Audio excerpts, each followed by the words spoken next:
I'm live, it says. Okay, cool.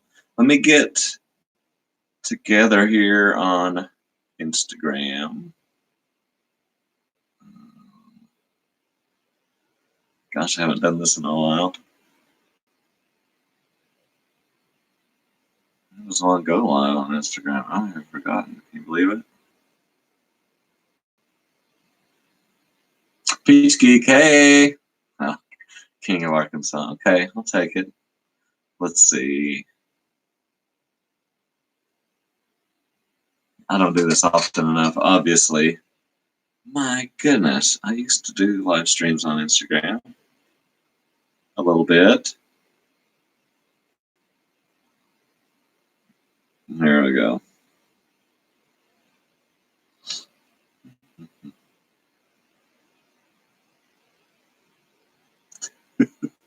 Old man trying to figure out how this works. It used to be easy, right? Do I have to? I think I got it. Yeah, live. There we go. Live. Here we go. Boom. Checking connection. Now we're live on Instagram. Cool. Set you up next to each other. So you got the framing I want you to have. You only get to see what I want you to see. So, okay, fine. Am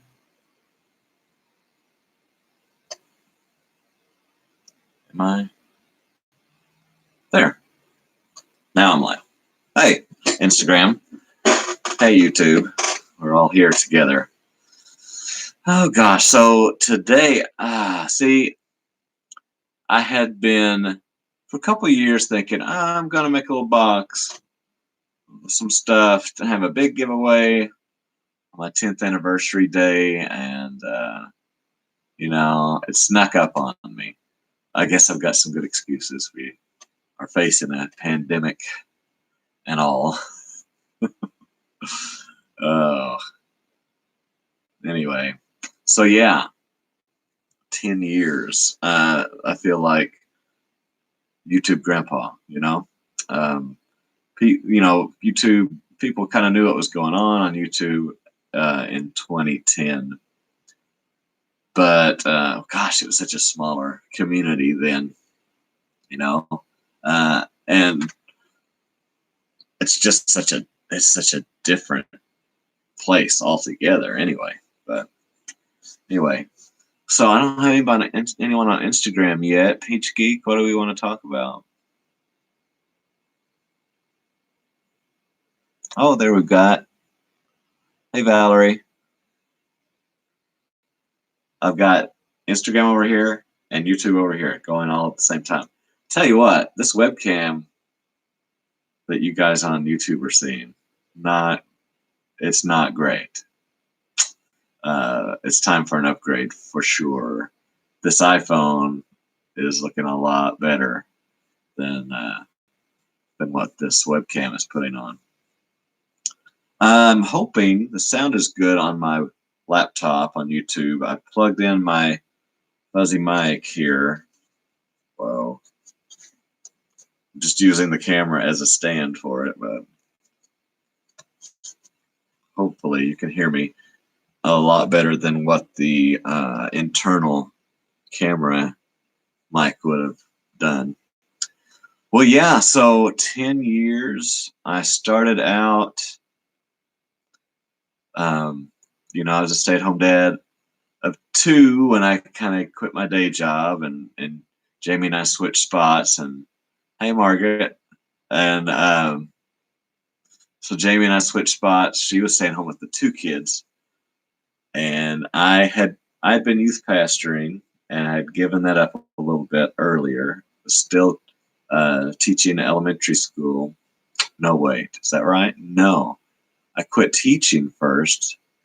Was still youth pastoring for a little bit, and also on the side managing a rec center, an after-school program across town.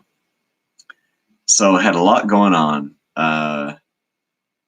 quit teaching, was still youth pastoring. I don't know if you guys know folks that work in ministry, but it can get kind of brutal, and it did. And I wanted to stay so the kids could have one more summer and have mission trip and summer camp and all that stuff. I should have taken my cues and left before that. Anyway, so I'd shed those things. Jamie was in nursing school, and we were still doing the rec center and the after school program when I started the channel. So I was still doing that on the side, plus staying home. And I think I started the channel about a month before the twins were born. You know, I agreed, and we had all, got on the same page for me to stay home with these two kids. And then we were surprised while Jamie was in school, and then it turned out to be twins. And so I got a creative outlet, or I became the mayor of Crazy Town. So I found that outlet, and surprisingly a community that was so good for me at the time on YouTube. Oh, going to YouTube. Okay, Margaret.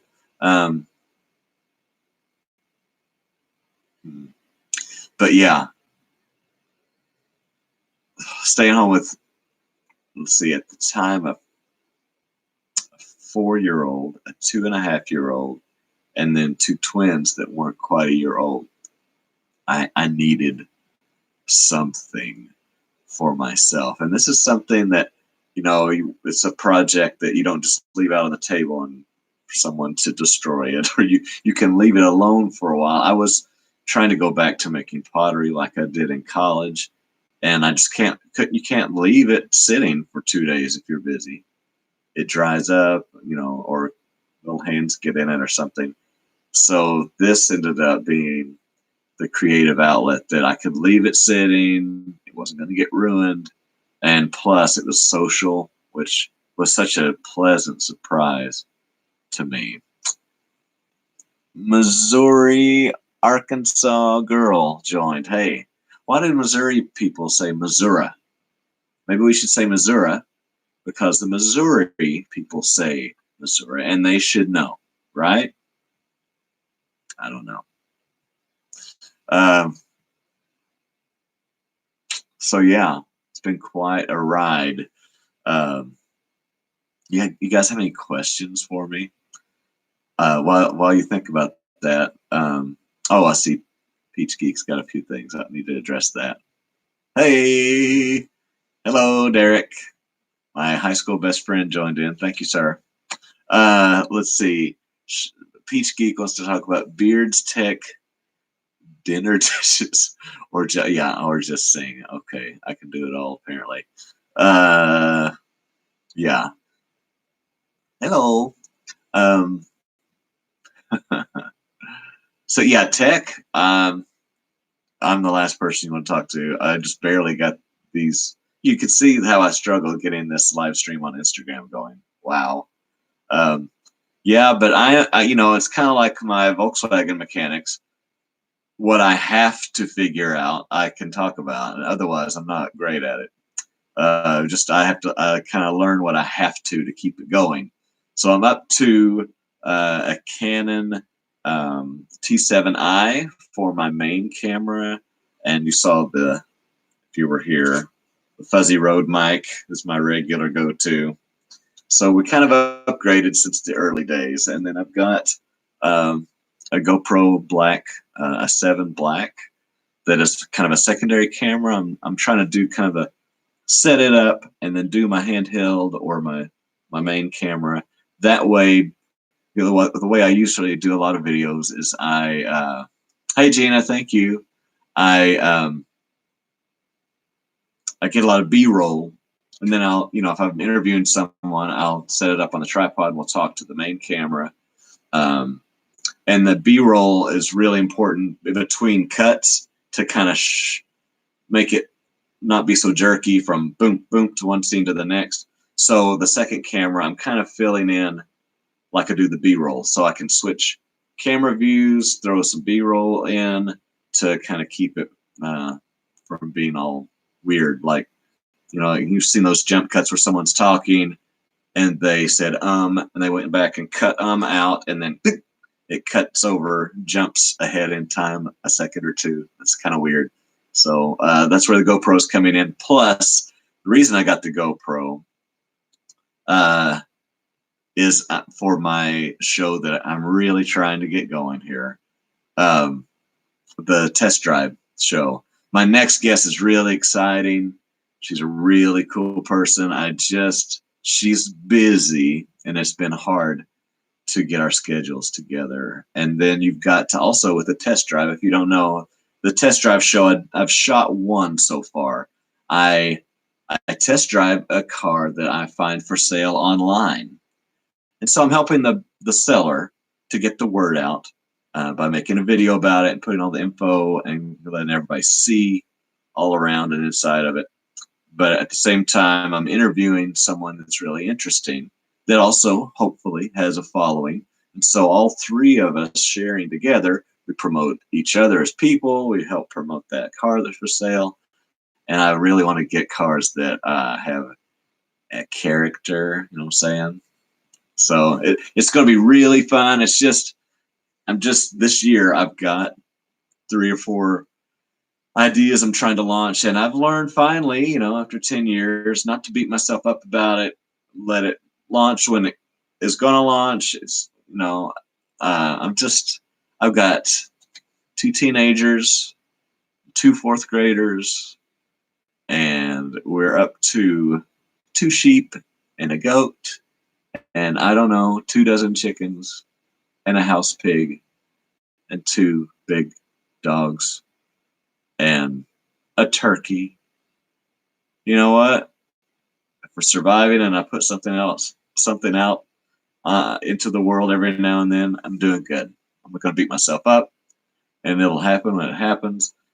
Something else I learned along the way is, you know, if I take a break, I'm not going to be forgotten. It's fine. And honestly, I've gone back and forth on this like every online creator, I'm sure, because it's so personality driven often that I'm really not into this to get big or famous or loved. You know, all of those things do not equate. They're not the same thing. If I can continue to do some cool stuff that I love, meet cool people that inspire me to build the life that I want to build. Sorry, I'm not looking at Instagram so much. I'm looking at YouTube a lot. And I also get to expose my kids to those ideas that no matter where you start from, you can build the life you want. That's what drives me. As long as I continue to get to do that and sustainable, meaning someone will pay me to do so, then I'm good. I'm good. What else could I want? There's a lot of people that have outgrown me or started a channel way after me and outgrown me, you know, and that's fine. I'm still doing what I want. Where's the loss there, you know? Well, let me see. Let me read around here. We got any more questions? Peach Geek was asking about dinner dishes too.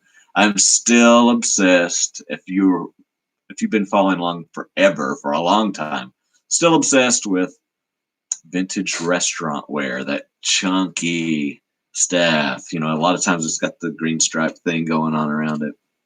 Still obsessed with that. Can't pass it up. And that's kind of leads into something that's also kind of new for me, is that I've become an antique vendor at a couple of shows. Junk Ranch, I'm a regular there, and now at Vintage Market Days, Northwest Arkansas, at the Benton County Fairgrounds. Those are both coming up. I need to start knocking some stuff out. That you can follow on Instagram as Rusty Bus Salvage.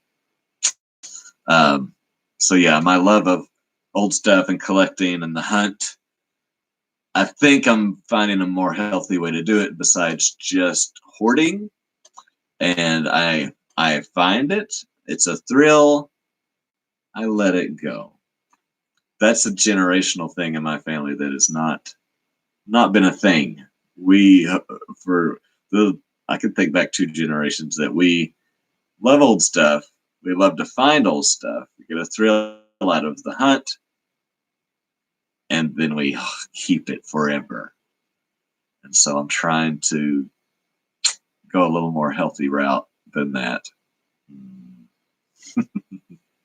But I'll let you in on a little secret. That's something I really haven't talked about. We're really thinking. Yeah, Derek knows. He's been to my mom's house. We're really thinking hard about. I've been wanting to. You can hear my ADD, right? Yeah. We're going to go around to the back of the story to get to the front. So I've been wanting to rent a space for a studio. Now this bedroom was built to be our master bedroom, so it's the biggest one in the house. We've switched the last year or so, and Jamie and I now sleep in a little bitty bedroom that was built in 1936 downstairs. All this stuff is newer. Upstairs is all new. So now I've got the biggest bedroom for my office, and the other side is kind of a studio space set up, ready to shoot over there. But I think I would do better to rent a place away from home, away from dogs and house pig and you name it, all that stuff. And Jamie sleeps during the day. She's a night shift nurse. So if everybody could just get out of the house during the day, have an office off, I would like to do that and have a nice big studio set up where it's super easy to do live streams like this. Like this, I had to maneuver things around, everything. So I have found a space. My online endeavors here would cover the rent, but I could also have a little gift shop, antique store out front just for fun. And I found a space that not only would work for all those things, but I could also rent out a few booths. And I've always wanted to have a little shop. Kind of, not exactly flea market, but like a gift shop with kind of a flea market little flair to it. I think it would be so fun. And it would also be good for me to have to keep a schedule and not just, I really don't sit around and watch Netflix a lot. I really do stay busy all day. But if I could get away from all the home chores that are yelling at me and punch a clock, I think it would be good for me. So we're really considering that maybe at the end of summer, getting started on that. We're in our little bitty town. I've checked on the place I want a couple of times. No one else has been checking in on it. I think it'll sit for a while. I think it'll be okay. And it's in the little historic downtown area. Anyway, exciting. And then I think it would be a lot easier to do live streams and stuff like that there when I'm not so, my attention's not so divided by dishes and kids and animals and stuff like that. I would bring the kids along because they'd have a room in the back of the shop. Still, it'd be fun because I would have a definite daily routine that might be a little more shareable. So what else we got, guys? So curious. Well, you know how to get a hold of me. That's a response to somebody on YouTube. Sorry. So yeah, I have to make sure some of you know on here to shout out some people that just really made such a difference in not only my brand, but also just kind of making it a sustainable professional thing, is all the ladies at Arkansas Women Bloggers. I'm a proud Arkansas women blogger. And especially my friend Stephanie Buckley, the park wife. She is right now, she's in a kind of a new exciting thing, kind of like I was talking about with opening a shop. They've just opened up coffee shop on Petty Jean Mountain, one of our most gorgeous state parks in Arkansas, up on the top of a mountain. Oh, well, I just said that sort of. It's an old CCC camp. It's got really cool architectural pieces everywhere. Neat old trails, waterfalls, caves, all that stuff, camping. But, you know, besides just having the park on top of the hill, there's really not much else happening up there. I mean, I think there's a farmer's market, something like that. But she's opened up a really beautiful coffee shop there with an Airbnb connected, which is really cool. Gina knows.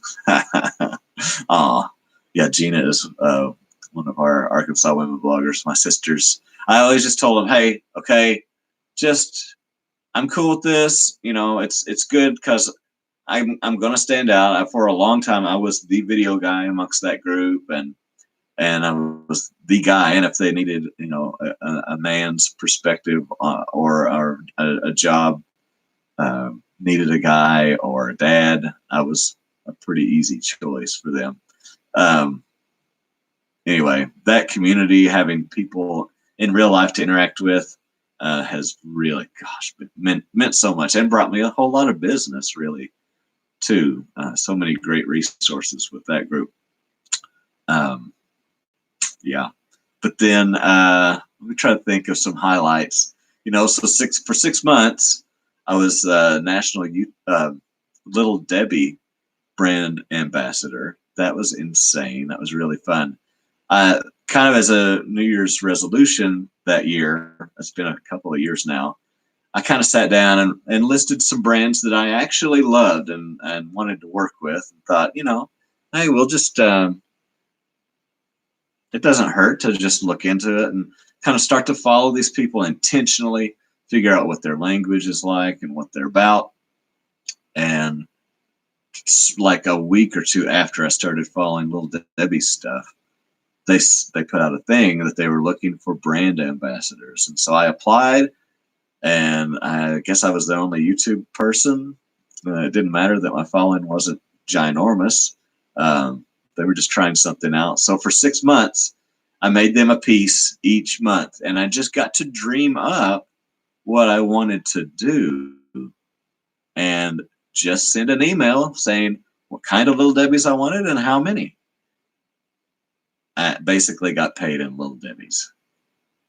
And they sent a really cool Schwinn bicycle and an action camera and lots of little goodies and stuff, branded Little Debbie stuff.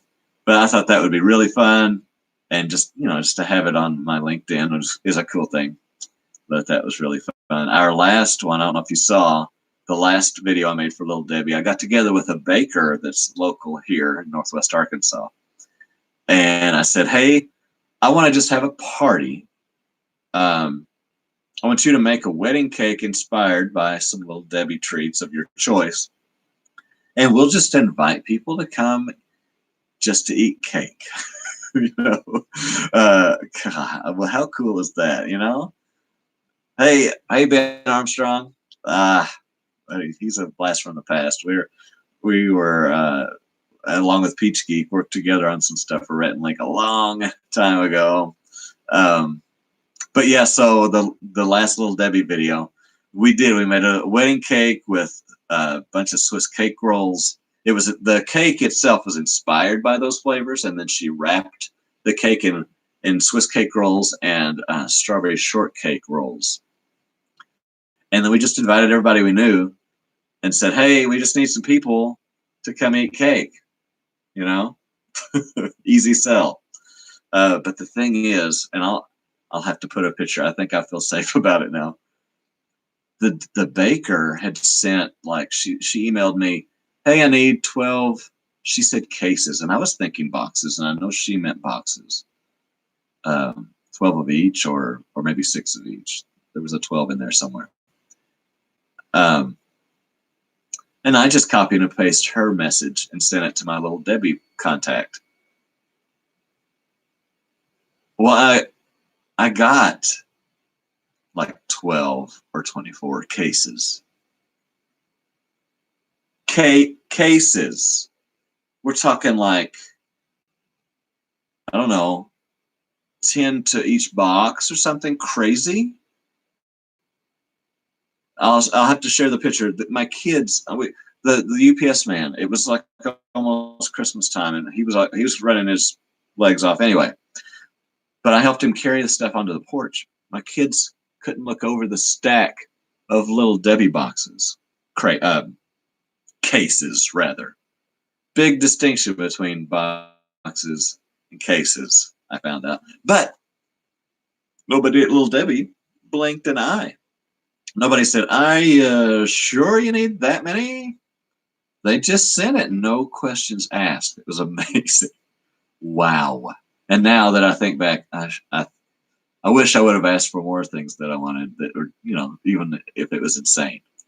But we not only made our cakes, but had boxes and boxes and boxes, like tables full of Swiss cake rolls and strawberry shortcake rolls for the guests to just please take these with you, And then I had so many extra after that I donated the remainder to our alma mater, Williams Baptist University. Their wrestling team was driving through my hometown, and I said, "Hey, on your way through," yeah, Big Debbie, right?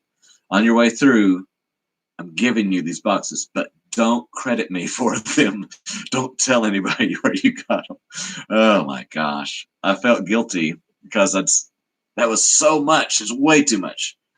Little Debbie stuff. I can't imagine what kind of cake they thought I was going to make out of such a ginormous pile of Debbies.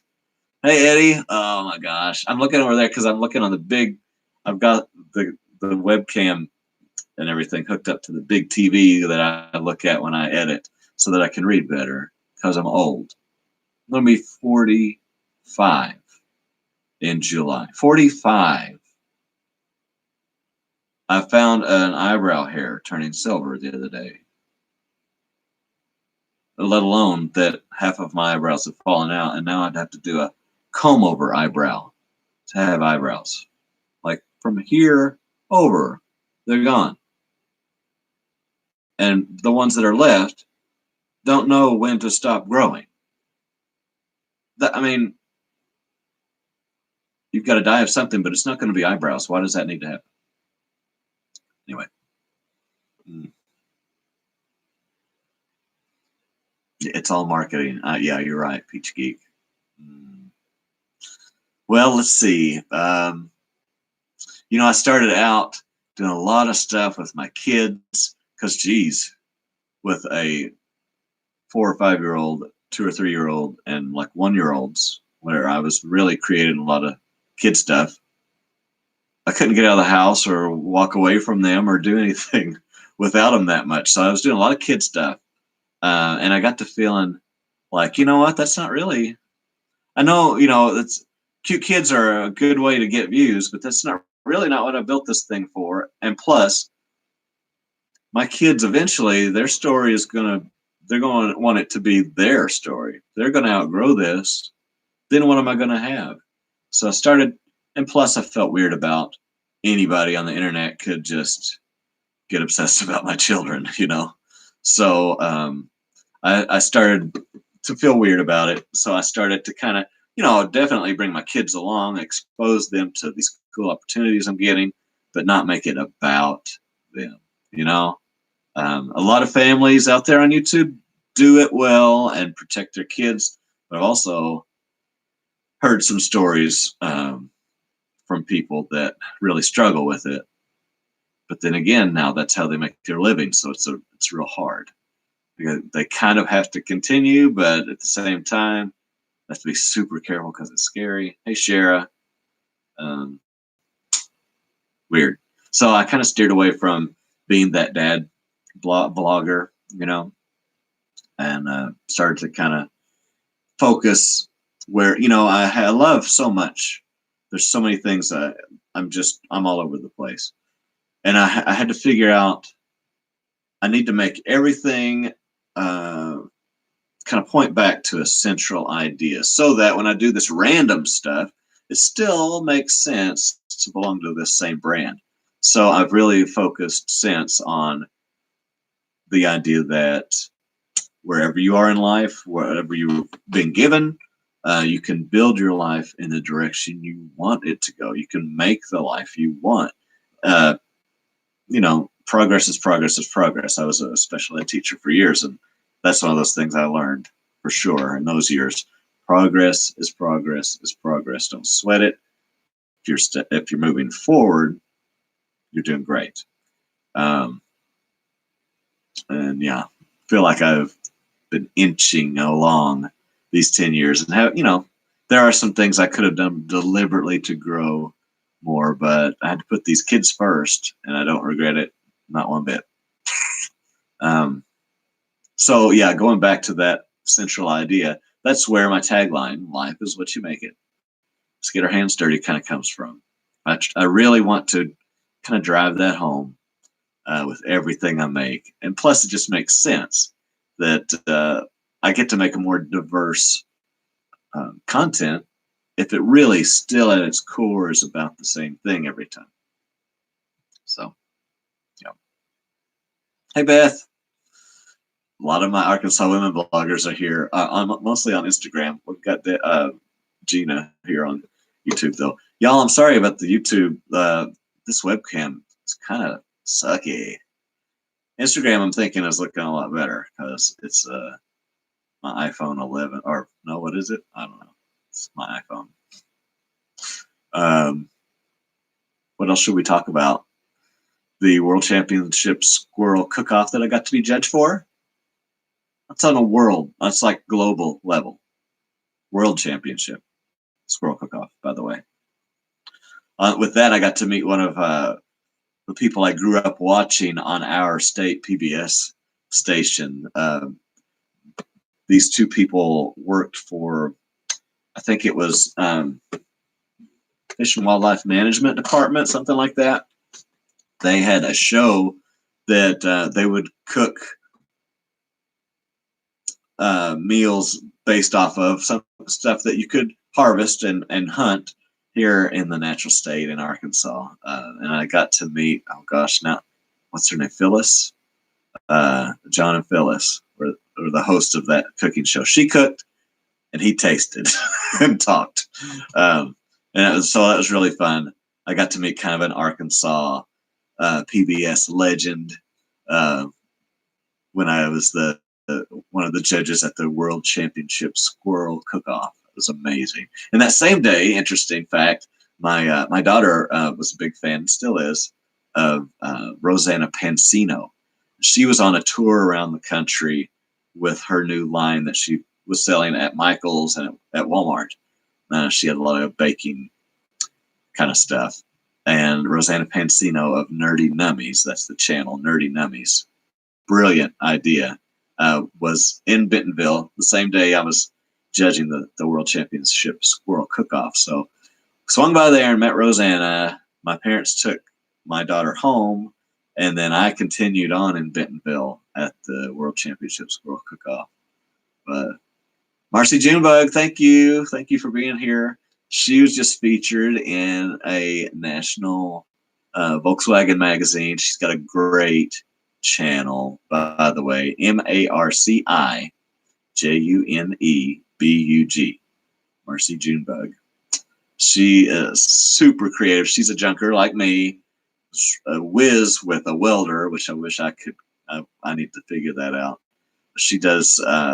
She makes lots of YouTube videos that are so fun to watch, where she makes cool stuff. She's working on a split screen bus right now, and she's been featured in Volks America magazine. And did you know that I have now been published in Hot VW's magazine? It's true. For us Volkswagen folks, it's a big deal. Here's my article. Yeah. For my Volkswagen club, the Foul Air Club, they're doing the Foul Air Build Off. It's a 2-year thing where people kind of put money in a pot, and we're all, well, not me. They're fixing up vehicles within a 2-year span And at the end, we figure out who won, and they get, an award and all that stuff. And then all the money goes to two really cool charities. Anyway, got you beat. No way. My picture's not in it. Marcy, she's saying that I've got her beat by being in the Hobby W's. But speaking of Volks America, it's a deluxe, beautiful, newer Volkswagen magazine that's been out a couple of years now. I don't know if you saw at the end of the month, last month, my new show I'm trying to get off the ground, Dub News, where I kind of just feature brands and cool things happening in the Volkswagen community each month. And it's looking like Volks America is going to partner with me in producing Dub News every month. So that's going to be really cool. I should have a magazine coming my way so I can do one of these deals on camera. But that's really exciting. They're going to make me look legit, Anyway.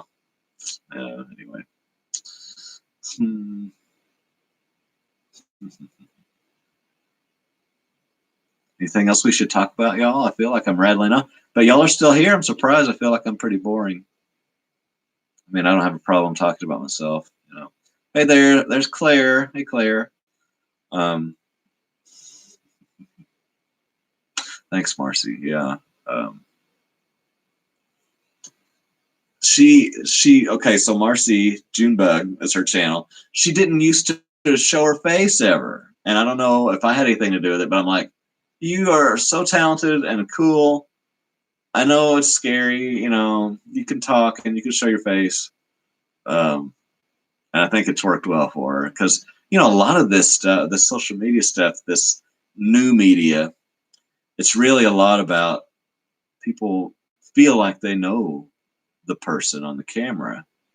And I see a lot of creators, they just show their hands and they don't talk and they write captions instead of speaking and stuff. I'm like, people want to feel like they can relate and make a connection with you. And that's the thing about new media too, is like people are expecting you to be real, and if they aren't getting that, they can click away so easy, they're super fickle online. It's just a different expectation, So I've been teaching that to the Nerdies guys. I don't know if you guys followed me closely enough to know who Nerdies is. But it's a tech camp here in Northwest Arkansas where they teach things like be a YouTube star. I didn't name it. And mods for Minecraft and movie making and comic book or graphic novel design, something like that. Lots of real cool tech, nerdy stuff. It's like a week-long day camp kind of setup. So last summer was my 5th summer with them, and I've always kind of talked to them about the difference between old media and new media, and the expectation people have. And sure, to start out with, follow what you see people doing that you like, but you've got to have a different spin, or you're just going to blend right in. If you can find an opening, a niche in there within some world on the internet, if you find some little pocket that someone's not serving, then that's your spot. That's where you need to go. One of my most interesting nerdies campers was a kid that his family was real big into like fish aquarium stuff, like keeping aquariums and all that stuff. I thought he was so brilliant. There's a big community out there that's into that. Excuse me. But he was going to do reviews on products that go in your aquarium, on how to acclimate certain fish, and kind of let people follow along on his aquarium journey. That was brilliant because there's a ton of folks out there that are into that or want to know more about that. And he wasn't just another gamer. There's a lot of kids out there that's so hot right now. I get it. But how are you going to do gaming different enough to be unique, or is there a spot out there that someone's not serving? But Derek, yeah, Derek says that this may be your best quality. It would be very difficult for you to not be authentic. Well, it's Derek knows it's not always worked so great for me in real life, but I'm not very good at being someone else, for better or for worse. So I just go with it, and I think I'm finally like, yeah, you don't like it? Well, so what? Um, I don't need you, It's like Dr. Seuss said in that one, whatever it was, those who mind don't matter, and those who matter don't mind, right? Yeah, yeah, absolutely. I believe that. Yeah. Well, let's see. So we talked about test drive. If I can get my next guest all lined out, she's super busy but super interesting.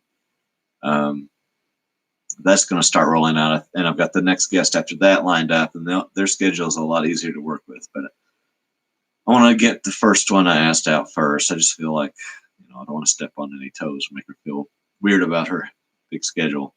The thing that's been so hard though with this test drive, it's kind of like comedians in cars getting coffee, if you've seen that.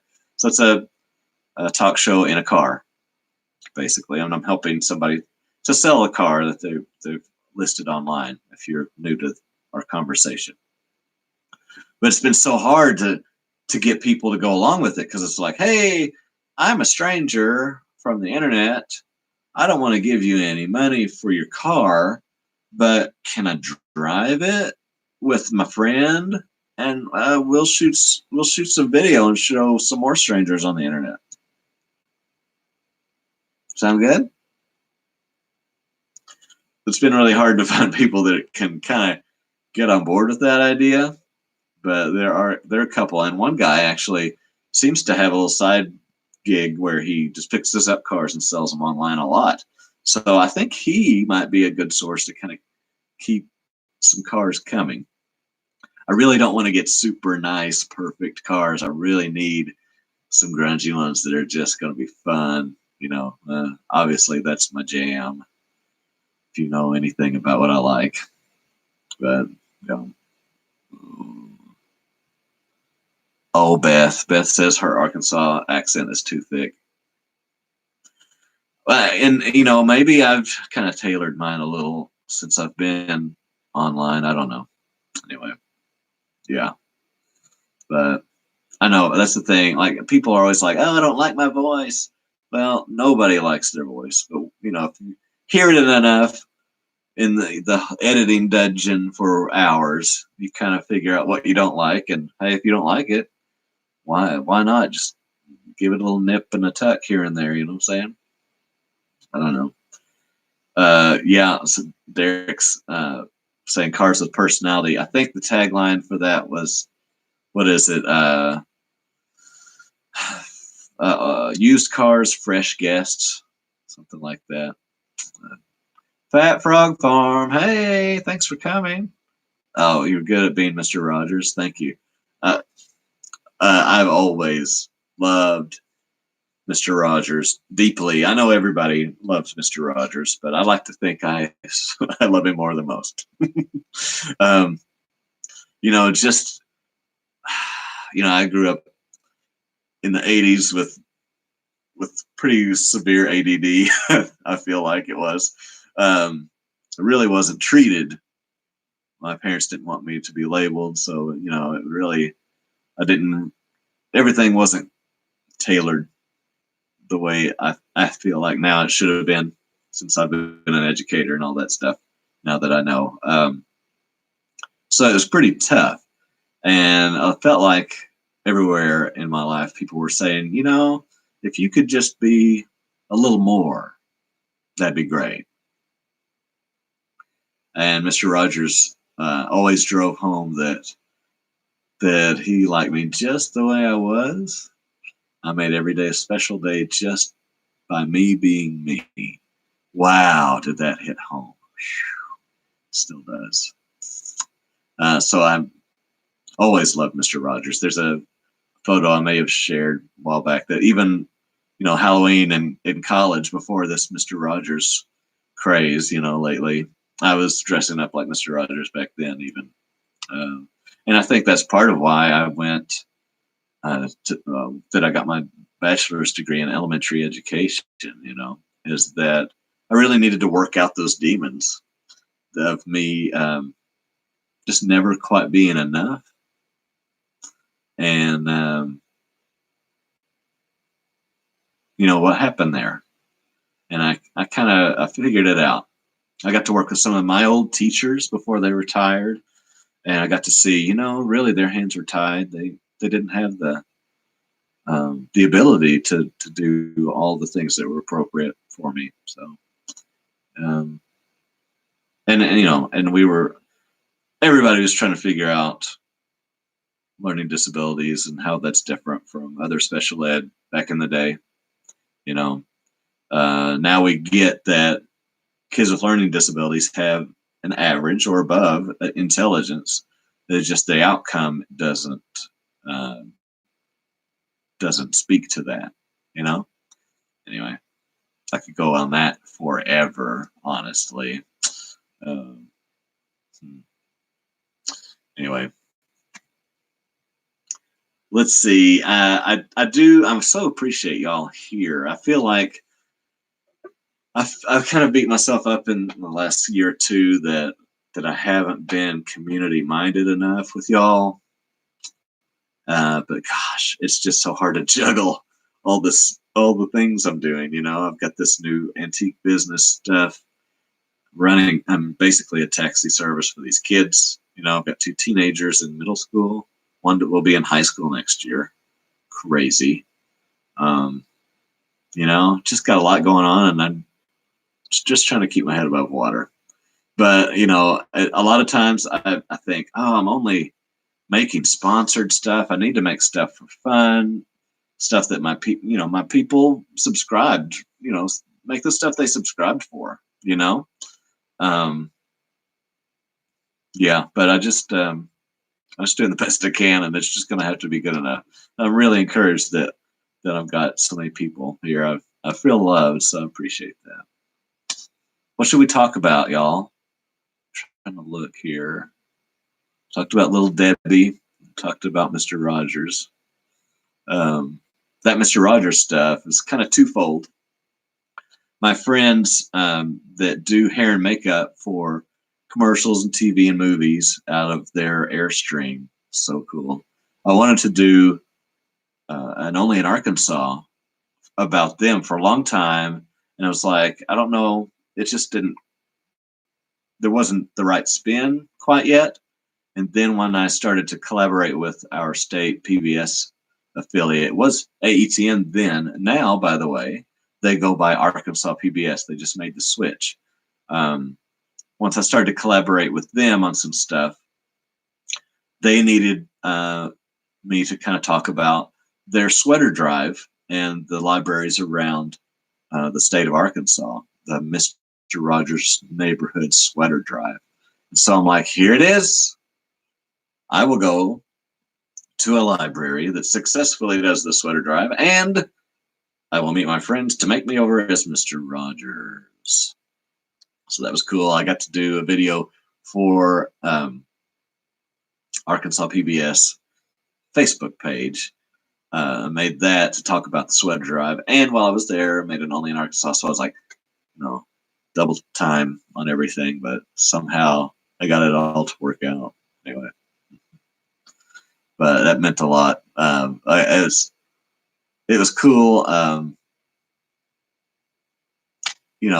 of as the Mr. Rogers, I feel like it's been kind of a trend, craze kind of thing here lately. Just as that started to happen, I got an opportunity to do that, so it was really fun. Let me see what we got here. Yeah, Beth, she says she felt the same, a lot the same in school. They didn't get that IEDA legislation about giving all kids a free and appropriate education. What was it? It was around, I want to say it was around 1980. I'm not really sure. I forget now. But yeah, they're still figuring it out back in the day, you know? Yeah. So it's just, it is what it is. And maybe we're kind of figuring out how to have a little piece with that. I still have, I have days that I still need to work on it.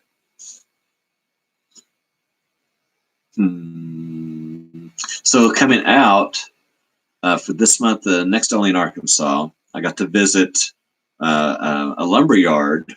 And it's more than that. It's not a lumber yard. What do you call it? Oh gosh, it's a very simple term. Sawmill. It's a sawmill that this guy started as a hobby in Gentry, Arkansas, and it's turned into a big thing now. You know, not only does he just go gather up storm damage and make something cool out of it, but he can, he can make custom stuff, custom cuts for people. He has these giant slabs with the live edge that you can just buy as is, and you go make something. Or if you want to sit on a waiting list, he can make. There's a gorgeous table that's in this video. And I needed some stuff because I'm making some things for Junk Ranch and the Vintage Market Days of Northwest Arkansas, and like we discussed earlier, my shop that I think I'm going to open at the end of summer. I needed some boards to make some tabletops and countertops and stuff. So I went out there, shot a video, and killed two birds with one stone. Had a whole truckload of dimensional oak. He gave me a little cherry. He has got some gorgeous walnut that I couldn't afford. But I'm really looking forward to that. If you saw that way back on Instagram, I was cutting the front of this half of Volkswagen bus I bought. One of the Foul Air Club, Volkswagen Club guys put on Facebook months ago, hey, I've got half of a bus, pretty well scrapped out, but there's a good nose on it. I only want $100. And so I took off. I think he was in Kansas. Got a half a bus, a front half of a bus, because I wanted to make either like a news desk, I thought, for Dub News. I had that idea back then. I was working toward. And now I'm thinking be a great checkout counter and like live stream or vlog space. So I've got the front end of a early bay window. The bay window is the one-piece glass that's not split. Those are split windows.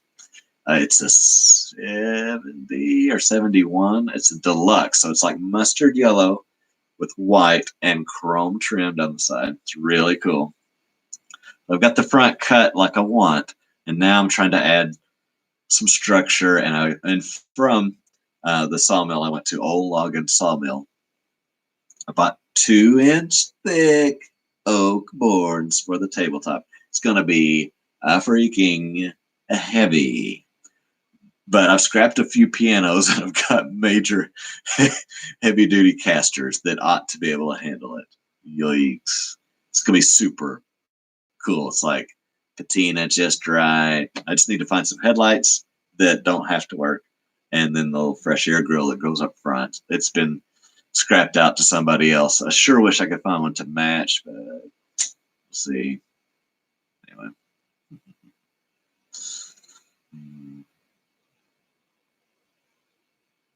Yeah. So as I go with the bus, I already shot some video of me and the kids cutting the front end off of it.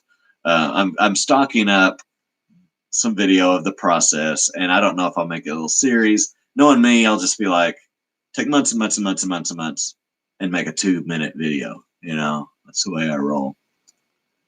But yeah, I'm going to kind of video along the way as we go, and then kind of show how I built it. It should be really fun.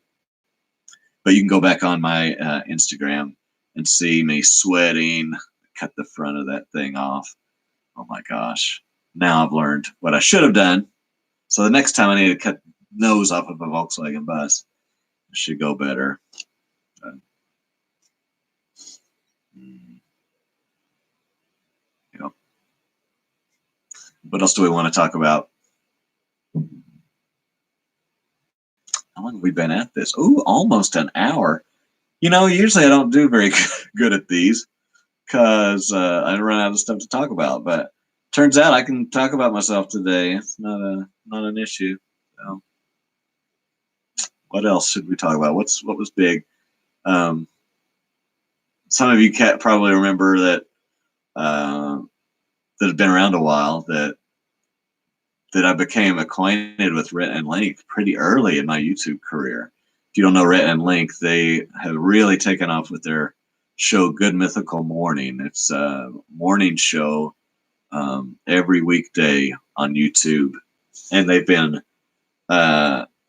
guests on The Late Show with Jimmy Fallon quite a few times, and he even lets them do their Good Mythical Morning GMM kind of thing there. You know, they do all kinds of crazy stuff. But yeah, that's where I met some of y'all folks out here. It's kind of in the Rhett and Link community. You know, the thing is, I went to the second ever VidCon, and it was so small. Like the first VidCon, they didn't even take a year to put it together. It was just like, oh, I've got an idea. Hey, let's do this. And everybody kind of just that could manage made it. So I got to go the second year that was actually kind of planned out, and it was in the basement of a hotel in the LA area, and it's so insane. You saw everybody that was kind of a big deal, which now everybody's so much bigger because YouTube's gone so much more mainstream than it was back then. But you just run into everybody in the hallway. Like I was telling my kids the other day, the final little show, the last night of VidCon, I just walked up on the stage and danced with the performers. It's like just such a small little thing. And now it's like fangirl major. They meet in VidCon is at the Anaheim Convention Center across the street from Disneyland now, and so you've got like multiple levels going on. So the first level's community; everybody can go there. They've got people. They've got like a market and everything. All the big brands, HGTV, everybody is represented. Have a booth down there. So everybody can kind of mix down there, and they have like the main stage performances and all that there. Next level up is the creator level, which the ticket costs a little more, understandably, where you can not only enjoy the community stuff downstairs, but you can go up a level and do some education stuff. You know, they have panels and stuff like that. And then the third level can do all the things, and that's the industry. And that's a super expensive ticket. And the last couple times I went to VidCon, I was a part of the Kin Community, a multi-channel network that's kind of kind of represent talent and get jobs for them with brands and stuff. So I was with them at the time, and they bought me the nice fancy ticket. So, you know, I got to be up there and see the big guys again. Like you guys know Will Wheaton. You know, he was on Stand By Me, and he was in Star Trek: The Next Generation. Anyway, I geeked out about that. I was in the same room with him. Walked right next to Katie Couric. You know, I don't know. We had a little Kin Community had a little dinner that one of those nights, and one of the Property Brothers was there. So crazy, like at the next table from me. But anyway, it's been a wild trip. It just started out, I was trying to, you know, just not go crazy while I'm home with these kids. And it's insane. It's so funny how it's grown. And, you know, I feel sometimes like I've been left behind, but at the same time, I'm doing what I want. And I'm talking about renting a space downtown that this is going to pay for. And I can just have a store up front just for fun. So I got nothing to complain about because, you know, comparison is the killer, the thief of joy. It's true. Um, you know, especially online, there's so much going on, so much you can compare yourself to and feel bad about. But, you know, anyway, well, it looks like Instagram is about to quit me or my battery's about to die. So I think we better go. I've got a minute and 15 seconds. So we made it over an hour. We're an hour and 48 seconds in now. Well, I really appreciate y'all. Gosh, I'm really encouraged that you're here. Sometimes I feel like, hey, I just put this out here and somebody else pays me, but I don't really know if anybody cares anymore. So thank you for being here. I appreciate you so much. Stay tuned. I'm going to do a little giveaway later this month, maybe at the anniversary of my first video that was uploaded, which is now private because of reasons. But anyway, I appreciate y'all. Thank you so much. I'm going to call her quits. Life's what you make it. Let's get our hands dirty. And now it's awkward because I'm going to have to stop it now. There we go.